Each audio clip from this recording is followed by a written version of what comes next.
Okay everybody, we're going to try something a little different today.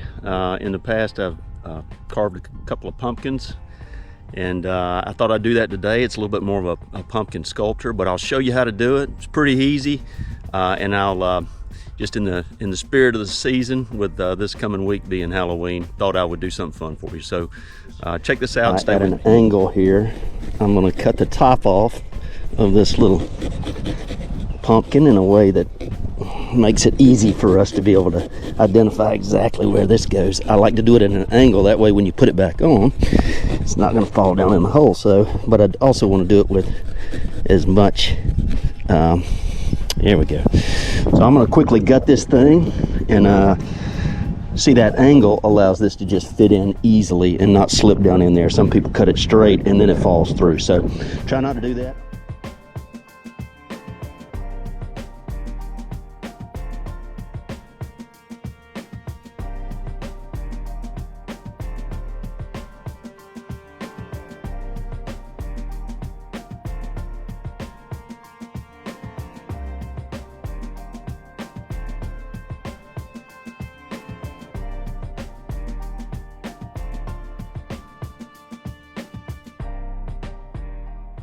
The next thing you want to do is pick the face where you want everything and just simply scrape off. I'm just using this little pottery tool. You could do this with just scrape all this off down to where it's all the same level, wherever you want to carve. Just make it nice and clean. Doesn't matter, doesn't have to be perfect. I'm going to start working a face out of here, and you know, your nose is going to need to be the highest point. So what I'm going to do is find me a place for some eyes. Okay. Doesn't have to be perfect.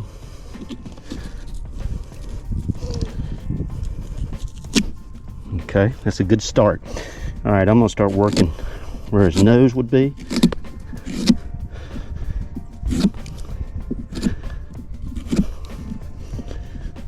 Bridge of his nose is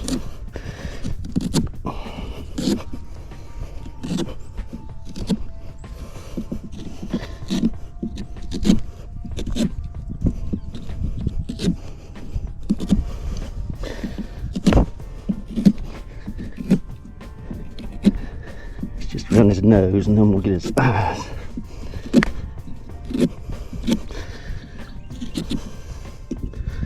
Okay, so you can start to see, and then we'll do a mouth, maybe a kind of a side smile. It's a little scary. All right, I'm going to keep working this and turn it into something. We'll see if we can anyway. Okay, well, I've got this cut down even more. You can start to see some of the shapes: eyes, side, mouth, some cheeks. You can see some of the rough things I'm cutting out here. Does not have to be perfect. If anything, it's better when it's not absolutely perfect. Sorry, it sounds like I got an ambulance coming by. But then I'm going to switch from this tool to some of the smaller ones. So let's see what we can do with a little bit more with a smaller tool. That's really, I got these I think years ago from a pottery place. It was like Hobby Lobby. Nothing crazy. Got to be careful because the deeper you go here, you're going to punch through. But you can see this type of tool allows me to get in here a little bit deeper. So I'm going to keep working this tool to really carve out some of the finer detail in here. And I'm going to do the same thing with his mouth. You'll see how this starts to really show up here after I get in here with this type of tool. You can get in here and start to shape up what it's going to look like. And now I'm starting to punch through, which is what I want on the mouth. Okay. All right, I'll come right back after I work on this for a minute.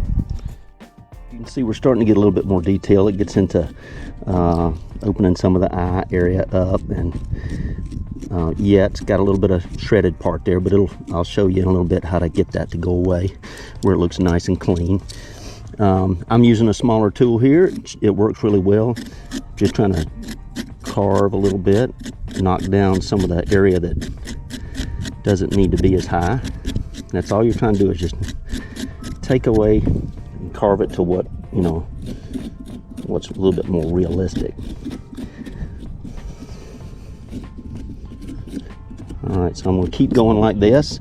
You can see the nose is starting to shape up, mouth starting to shape up. Doesn't take too long to do this if you just if you're not scared of it. Okay, everybody, well, I got it a little bit more shaped up, widen the face a little bit. I've cut a few grooves here, you can see.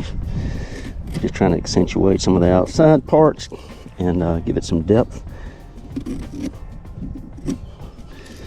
And I'm going to keep cutting around, just whittling around this cheek area.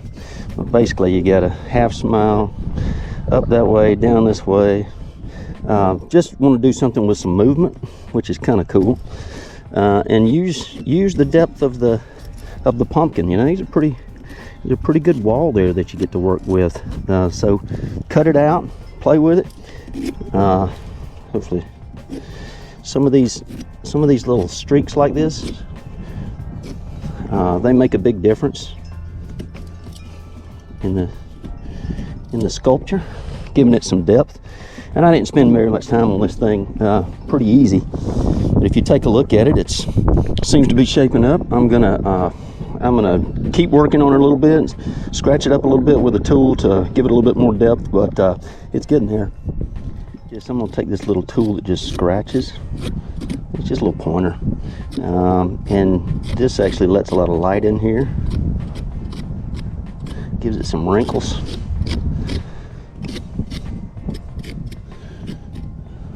It's kind of scary. A lot of this little loose stuff, the thing to do is put Vaseline, a little bit of Vaseline on these, and it'll last longer.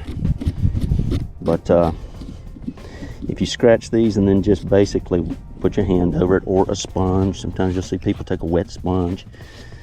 That's a good way to do it as well. But anyway, wanted you guys to see how to do that. This is what I do. I hadn't done it every year, but I enjoy doing sculptures. And the lid should fit on here pretty good. Let's see here. There we go. I'm gonna light it later.